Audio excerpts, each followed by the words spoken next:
पर हरियाणा के मुख्यमंत्री नायब सिंह सैनी चंडीगढ़ में आज अहम प्रेस कॉन्फ्रेंस करेंगे। इस दौरान वह कई अहम विषयों को लेकर जानकारी दे सकते हैं। तो सीएम नायब सिंह सैनी चंडीगढ़ में प्रेस कॉन्फ्रेंस करेंगे। तो सीएम सैनी की तरफ से 3 बजे के आसपास ये प्रेस कॉन्फ्रेंस की जाएगी, क्योंकि प्रदेश के अभी ऐसे कई मुद्दे हैं जिसको लेकर पार्टी के स्तर पर ही डिस्कशन चल रहा है। क्योंकि एक मुद्दा तो ये भी है, क्योंकि राज्यपाल से अनुमति लेकर कैबिनेट की बैठक बुलाई जा सकती है। इसको लेकर क्या स्थिति है सरकार के स्तर पर और क्या बातचीत चल रही है, क्या डिस्कशन है, क्योंकि संवैधानिक संकट का मुद्दा भी लगातार प्रदेश में अब गहराता हुआ जा रहा है।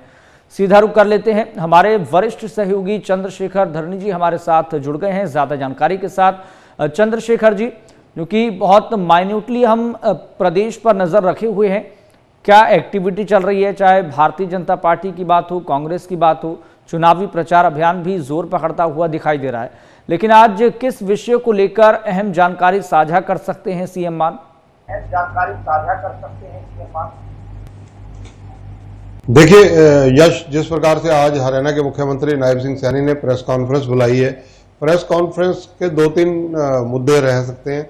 पहला मुद्दा तो यही है कि चुनाव है, और जब चुनाव होते हैं तो सत्ता पक्ष विपक्ष के और विपक्ष सत्ता पक्ष के आरोप प्रत्यारोप का खेल चलता है।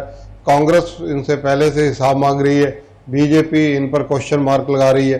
तो इन सब चीज़ों को लेकर कहीं ना कहीं कांग्रेस के प्रति आज बीजेपी ऑफेंसिव नज़र आ सकती है मुख्यमंत्री के माध्यम से।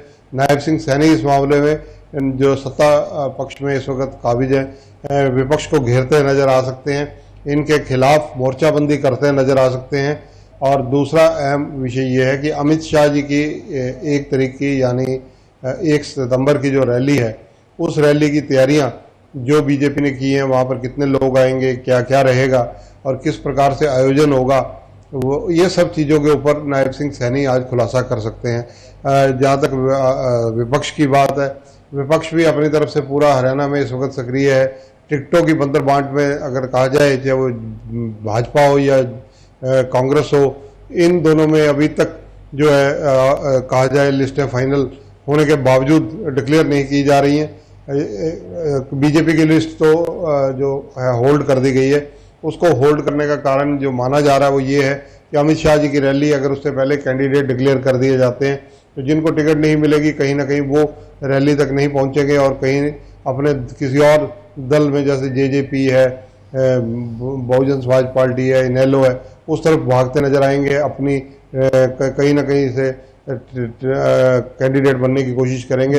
तो बीजेपी इसलिए सतर्कता बरत रही है। और अमित शाह जी की रैली के बाद 55 लोगों के नाम तो फाइनल हो चुके थे, बाकी सब कुछ आला कमान पर छोड़ दिया गया था। जी, लेकिन चंद्रशेखर जी, एक पॉइंट ये जी चंद्रशेखर जी, एक पॉइंट ये है, क्योंकि राज्यपाल से अनुमति मांगने पर भी विचार चल रहा था कि विधानसभा सत्र बुलाया जाए या फिर न बुलाया जाए। उससे पहले कैबिनेट की बैठक भी बुलाई जानी थी।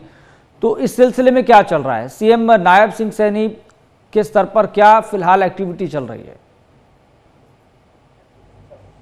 यश, ये जो प्रश्न है ये बहुत बड़ा प्रश्न है, और ये प्रश्न जो है इस वक्त हरियाणा की राजनीति ही नहीं, अगर कहा जाए बहुत उच्च स्तर पर, देश के स्तर पर सोचा जा रहा है।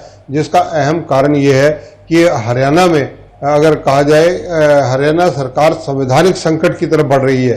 क्योंकि अगर 12 सितंबर तक हरियाणा में विधानसभा सत्र नहीं होता तो हरियाणा में राष्ट्रपति शासन अंडरस्टूड है कि लागू हो जाएगा, जैसा कि हमारे भारतीय संवैधानिक व्यवस्था के तहत प्रावधान है जो डॉक्टर अंबेडकर ने बनाया हुआ है। दूसरा प्रश्न ये है कि बीजेपी जो है वो मुख्यमंत्री नायब सिंह सैनी कैबिनेट की मीटिंग बुलाने के लिए जो 31 तारीख का चुनाव आयोग को जो इन्होंने पत्र लिखा था, अभी तक चुनाव आयोग की तरफ से सहमति नहीं मिली है, इसलिए कैबिनेट मीटिंग आज होने के कोई संभावना नहीं है।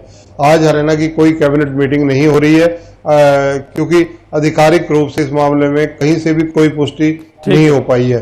और ऐसा भी हो सकता है कि मुख्यमंत्री को कैबिनेट के जितने मंत्री हैं उन्होंने पिछली कैबिनेट में अख्तियार दे दिए हों, मुख्यमंत्री अपने लेवल पर भी कुछ कई डिसीजन ले सकते हैं। सरकार डिसॉल्व भी हो सकती है हरियाणा की, ये हरियाणा सरकार को भंग किया जा सकता है। ये इस वक्त चर्चा चल रही है कि हरियाणा सरकार को भंग करने की तैयारी लगभग जो है विचार मंथन बीजेपी के आंतरिक स्तर पर हो बिल्कुल चुका है। चंद्रशेखर जी,